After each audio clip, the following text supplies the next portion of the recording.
একটি ঘন সবুজ জঙ্গলে পাখি ব্যস্ত নিজের নাজার কাজে। কিন্তু এক কোণে একটা গাছের ডালে একটা পাখি বসে আছে। সে হলো এ জঙ্গলের সবচাইতে অলস পাখি, কাক।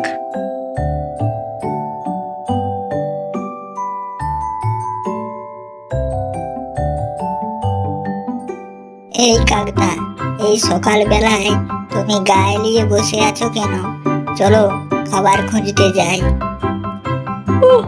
এই সকাল বেলায় ঘুম থেকে উঠতেই মন যায় না রে টিয়া ভাই। তুই না হয় আমার একটু খাবার এনে দিবি। সব পাখি তারা নিজের নাজার খাবার খুঁজে এনেছে, কিন্তু কাক টুনটুনিকে গিয়ে খাবার খোঁজে। টুনি বোন, আমায় একটু খাবার দাও না। ওই কাকদা, তুমি কি নিজে কিছু খাবার খুঁজে আনতে পারো না? আমায় এসেছো খুঁজতে। তুমি খাবার এত বেশি এনেছো, একটু দিলে সমস্যা কি? টুনটুনি কাককে কিছু খাবার এনে দেয় এবং কাক খাবারগুলো নিয়ে সেখান থেকে চলে যায়।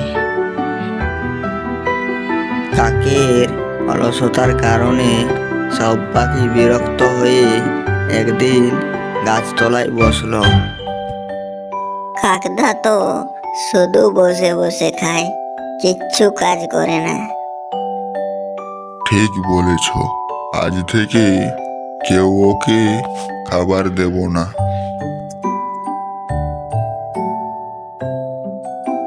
পরের কদিন কাককে কেউ কিছু দিল না। কাক দুর্বল হয়ে পড়ল।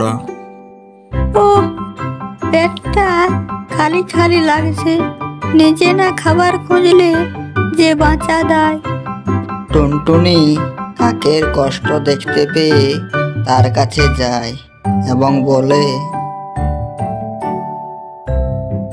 কাকদা, যদি তুমি সত্যই খাবার খোঁজা শিখতে চাও, তাহলে আমি তোমাকে সাহায্য করব।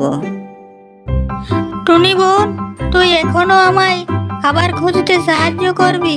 আমি তো শুধু তোদের খাবার খেয়ে এসেছি।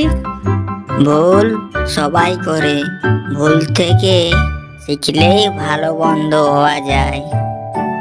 এই বলে টুনটুনি কাককে নিয়ে একটি গভীর জঙ্গলের ফলের গাছের কাছে পৌঁছে যায় এবং কাককে বলে, কাকদা, ওই দেখো গাছটিতে পাকা জাম আছে, কিন্তু আগে দেখে নাও পোকা লাগা নাকি টাটকা। কিন্তু টুনি বোন, আমি কি করে বুঝবো কোনটা ভালো? চকচকে আর নরম সেটা ভালো, আর যেগুলোতে ফুটো বা দাগ আছে সেগুলোকে বাদ দাও।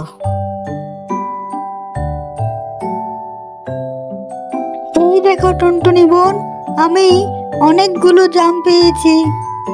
এবার তো নিজে কষ্ট করে খাবার পেয়েছো, কেমন লাগছে?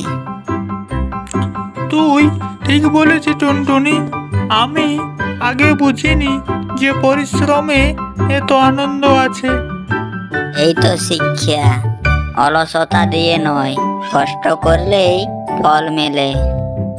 এইভাবে অলস কাক পরিশ্রমী কাকে পরিণত হলো, আর পাখিরাও পেল এক নতুন বন্ধু।